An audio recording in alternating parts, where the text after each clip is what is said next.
to be broadcasting live here on YouTube as well as Facebook. So, welcome. Jump in, come on in, welcome aboard. Um, First things first, the real estate business, and the topic for today is all about the real deal. I want to let you all know that this is going to be a very candid and transparent conversation and broadcast. And just bear with me one moment. I want to just clear my screen over here. That's better. All right, y'all. Here we go. All right. Good morning, Kanisha. Thank you for jumping on. So I just wanted to tell you guys first things that um, the real estate market is definitely moving. The predictions and the forecasts from the real estate industry professionals and economic forecasts are showing that there is still a positive upswing and trend in real estate. And so that also means that we have one of the largest um, populations for those seeking to attain a real estate license in this business. And so, what does that mean for the public? What does that mean for you or I who does actually hold a real estate license? Everything that your 75-hour pre license course prerequisite required in order to pass then the state exam for the state of Georgia, in our case, and then to go into post license training for additional hours that do not tell you the real deal in this business.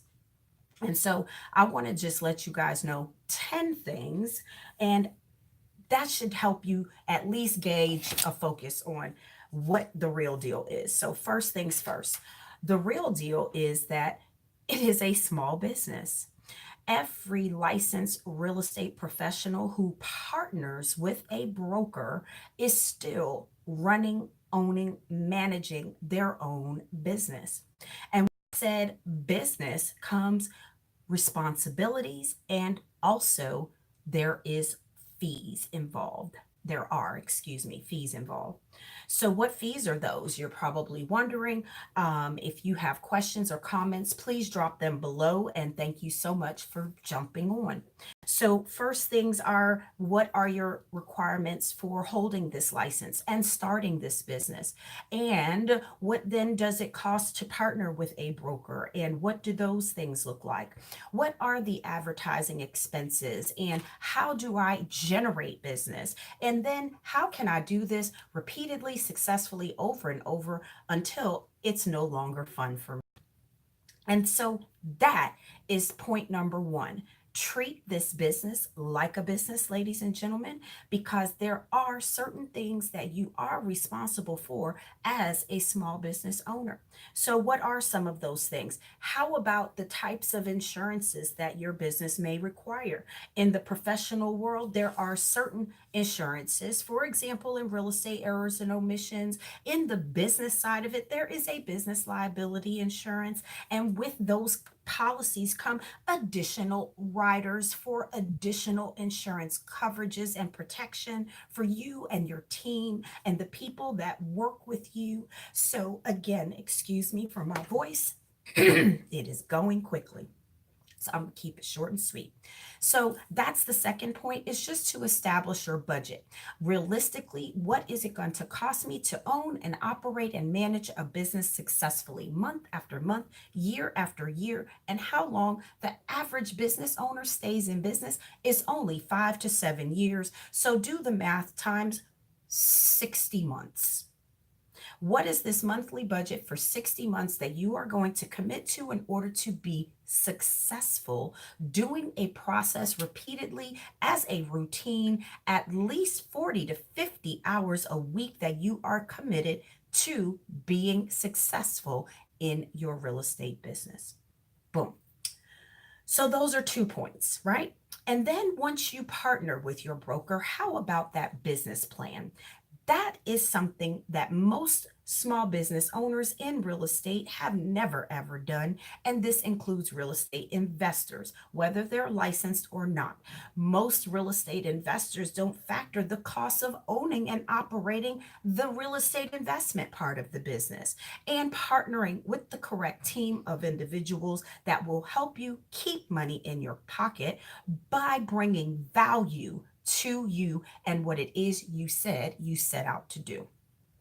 So there's that. You have to establish partners that you like and trust, that everybody, because there are so many shenanigans and shysters in the market right now. I'm tired of seeing the games that are played in these streets in Atlanta, and it is not fair to those of us who take our business seriously as professionals, who invest our time and our energy in the public, protect them as it relates to housing and buying and selling and leasing and managing and flipping property, that it is just absolutely ridiculous. So protect yourself. That's point number 4. So protect yourself, be guarded, keep your goals a little bit to yourself sometimes, because putting your business out in the public is not always necessary to be successful. To hold oneself accountable is more important to me. Know that quietly behind the scenes, may everything does not have to be broadcast to the public in order to show your success. Once you've achieved your goals, celebrate those small victories time and time again. I hope this is making sense for you guys. And that's going to be point number 5. You have to be successful wearing several hats in real estate because it takes a team. So I'll break down this team for you in an organizational chart, if you will. In the real estate business, you must have the business developer who's generating leads into the company and the business. You must have also that technical person, the one that goes and generates all of the contacts and emails and all of the processes in place so that you are better able to do what? Develop more business. So, as a team leader, guess what the team leader's role is to do? Develop you into the sharpest sales agent that you can be your best self and performing successfully in business. Isn't that why you partnered with them? They have the tools and the resources and the connections to take you to the next level. So, again, lean on that advice. Let's jump into the 6th point, and that is going to be your marketing and your advertising as a business owner. Are you a realtor? Do you proudly wear your Realtor Association membership, and for the quality of housing and the empowerment and what the realtor are as a trade association means and stands for in the public's eyes? Do they even understand what that is all about? You're selling a service, ladies and gentlemen. So there comes also, what certifications am I going to specialize and invest in my professional self?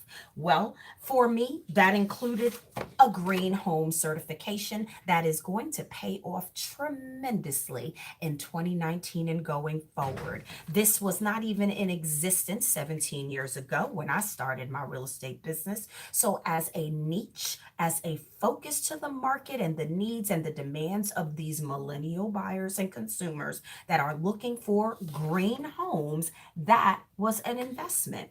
And so that is also something you're going to have to do, is invest in your professional development, stay up on the current contracts and forms, which I have repeated courses every Wednesday this month for 3 hours of CE. If you are not reading your contract in order to service your client, you're doing yourself and the public a disservice. So I strongly encourage everyone that is in real estate as a business. It is not a hobby. You must know your tools and the liabilities that come with said agreements. All right, so let's talk about your value proposition. Most of you probably never even heard of a UVP. That is your unique value proposition.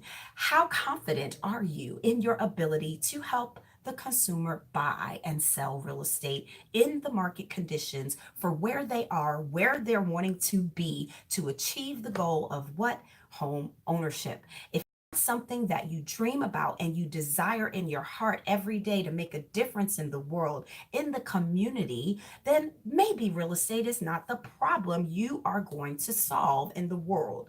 We all have multiple skills. Most real estate professionals are serial entrepreneurs with multiple skill sets and sometimes second or even third careers along their journey. And so they have different goals.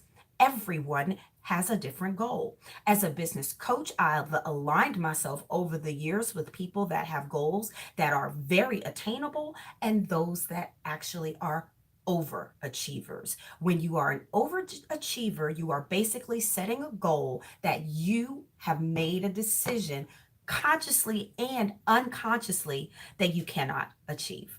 So focus on that business plan with your partnerships and your agreements. Next, let's talk about legal counsel. Let's talk about the fact that you actually need to have a legal team on your squad, someone that is able to help review contracts. Just yesterday, we are being faced with a legal issue where there is a demand in place. Well, I know my contracts and I have my partners. And with that comes the power of being able to handle a problem and resolve it swiftly.